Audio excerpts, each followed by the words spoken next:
tell us what Thank you think is the biggest takeaway from these leaked documents. The biggest takeaway is that there is essentially now a smoking gun that explains the specific features of the sequence that are so peculiar.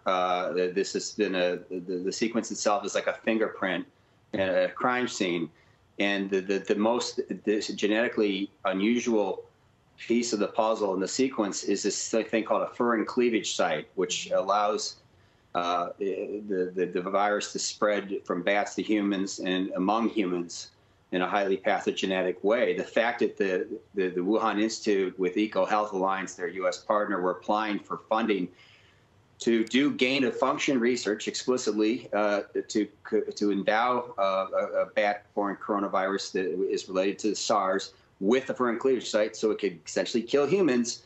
That was a plan that they proposed to DOD in March 2018, and thank God DARPA, DOD's Advanced Research Projects Agency, turned it down because it was too dangerous for weapons of mass destruction concern, and it was pure gain of function in their eyes, which totally contradicts Fauci. It looks like the Chinese, its government itself, through something called the Global Virome Project, which also works with this EcoHealth Alliance, it used its China's own funding to conduct the research into advancing the pathogenicity of the COVID, and essentially we now have all the pieces genetically that account for COVID-19 being manufactured in that lab in Wuhan Institute by the bat lady. So all the lies that the Chinese have put out and all the lies and cover-up that the NIH and others have been complicit in have now been defeated. We know it didn't come out of a wet market. We know they were working on furin cleavage sites. We know they had bats,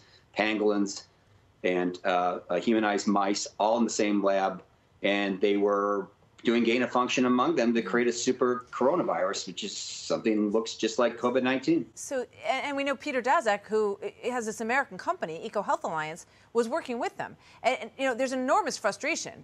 Obviously, I know you have it, and they, you know, investigators in England have it as well. Why hasn't he been hauled? Why haven't we been able to investigate him and question him to get him to share with us what he knows, the full extent of what he knows? Well, this is really now a matter of a criminal cover-up. This is 100% a criminal conspiracy and a cover-up involving EcoHealth Alliance. I mean, they refuse to answer any questions from any of the Congress members that have asked them for their data. They were 98% funded, according to their own declarations, by U.S. taxpayers, and they darn well better start answering questions. And I'd say this, means we need a very substantial criminal investigation. And also a substantial investigation by the Congress, which needs to get off its sort of butt and get to work and use subpoenas. But that means the Democrats have got to cooperate for once.